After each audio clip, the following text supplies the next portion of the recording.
बंदर और इंसान। एक कहानी दोस्ती, धोखे और दयालु दिल की। एक समय की बात है। एक घना और सुंदर जंगल था जहां हर तरह के जानवर चैन से रहते थे।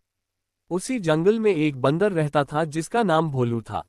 भोलू चंचल था, छलक भी, लेकिन दिल का बहुत नेक। लेकिन इंसानों से यूज हमेशा डर लगता था क्योंकि उसके दादा ने यूज एक कहानी सुनाई थी। ग्रेटर देन इंसान सिर्फ लेते हैं, देते नहीं। उनकी दोस्ती में हमेशा एक छुपा हुआ स्वार्थ होता है। इसलिए भोलू कभी किसी इंसान के पास नहीं जाता था। लेकिन जंगल के किनारे एक नया गांव बना। उस गांव में एक 14 साल का लड़का रहता था, अमन। अमन सबसे अलग था। यूज जानवरों से प्रेम था। जब बाकी लोग जंगल से डरते थे, अमन जंगल में शांति ढूंढता था।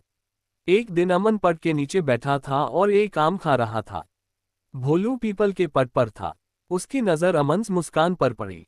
कुछ देर तक भोलू ने देखा, फिर नीचे उतर आया, हल्की से दूरी पर बैठ गया। अमन ने कुछ आम के टुकड़े उसकी तरफ फेंके। भोलू पहले टू चौंका, फिर धीरे धीरे आम उठाया और खा गया। वहीं से दोस्ती शुरू हुई। रोज अमन कुछ फल लेकर आता, भोलू उससे मिलता। कभी कभी भोलू उससे जंगल दिखता, नदी के पास लड़ जाता और बाकी जानवरों से भी मिलवटा। दोनों की दोस्ती सबसे निराली थी। लेकिन एक दिन सब बदल गया। गांव में कुछ श्री लोग आए, बड़े आदमी, उनकी आंखों में पैसा था। उन्होंने भोलू और अमन दोस्ती देखी। उन्होंने सोचा, ग्रेटर देन, ये बंदर तो कमाल का है।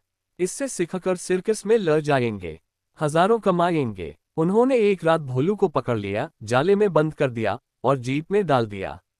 भोलू चीखता रहा, मगर जंगल में उसकी चीख सुनने वाला कोई नहीं था। लेकिन अमन ने सब देख लिया। वो चुपके से जीप के पीछे भागा और श्री लोगों के कैंप तक पहुंच गया।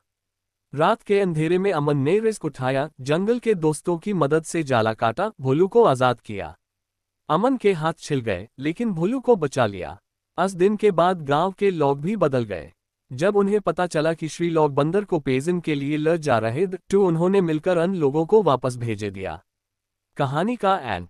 भोलू ऐप भी जंगल में रहता है, अमन ऐप भी उसका दोस्त है। लेकिन ऐप गांव के और लोग भी भोलू से दोस्ती करते हैं।